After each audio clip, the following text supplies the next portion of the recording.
Okay, true life. This is my third time trying to record this vlog. Because I have a lot of feelings about this. So recently I have delved into the wild and mysterious world of fandoms. Two fandoms in particular, actually, but I'm not going to tell you which ones because it'll color your view of the story. In the future I'll make a video explaining more about that, but right now I'm going to talk about my history with one of those fandoms. Because I think it says a lot about how I handle emotions, stress, and free time. So I originally got into one of the fandoms because Jay, the roommate that's made a cameo in one of our last videos, sent me a link to a blog dedicated to this fandom. I first started looking at this link right after I'd finished packing my dorm room up to leave college. I was tired, I was frustrated, I was stressed, I just needed something to take my mind off of everything. So I opened this link and I'm greeted to love. Quite literally because it's a shipping blog dedicated to two key players in the fandom. And I don't know them at all, but after 2 minutes I am squealing. And it's not like I was completely surrendering my mind over to this. Actually, it was very critical analysis of their interactions.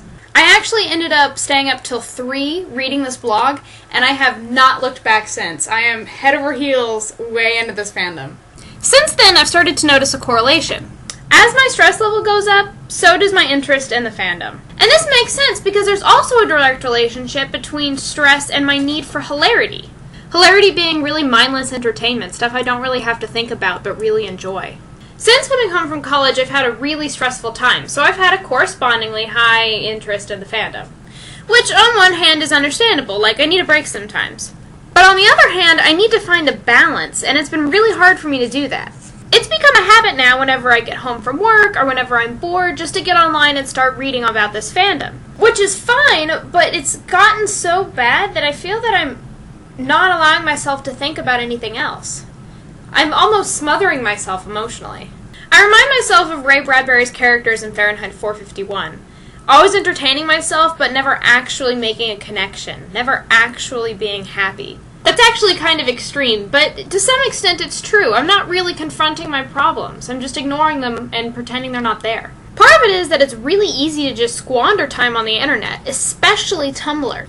With Tumblr, all you do is scroll through pages. There's not even a line break, so you can't really know how many posts you've been through unless you go through and count them. And, as John Green mentioned in a recent video, it's much easier to just keep doing what you're doing than to get up and actually put effort into something else. William Temple said, "Your true religion is what you do in your solitude." And Ken Durham, building off of this, said, "How do you know what's holy to you? What do you think about when you don't have to think about anything else? Where does your heart and mind go by default when it can go anywhere it wants to go?" For me, recently, that's been this fandom. And that's incredibly scary when I take a step back and think about who I am actually deifying. These people have really interesting interactions, and I really enjoy looking into them, but they need to have less power over me than they currently do. I need to start making something else more important. So to solve this problem, I've made this board, and in the black I've written down all of the things I like to explore this summer, and in the purple I've written down little ways that I can take each day and actually finish these projects. In limiting my internet use to only 1 or 2 hours a day, hopefully I can actually feel like I've done good things with my time. So for y'all at home, are y'all involved in a fandom? How much time do you spend on that fandom? What is your experience with it? Let me know. Look, Satya Nebula nails!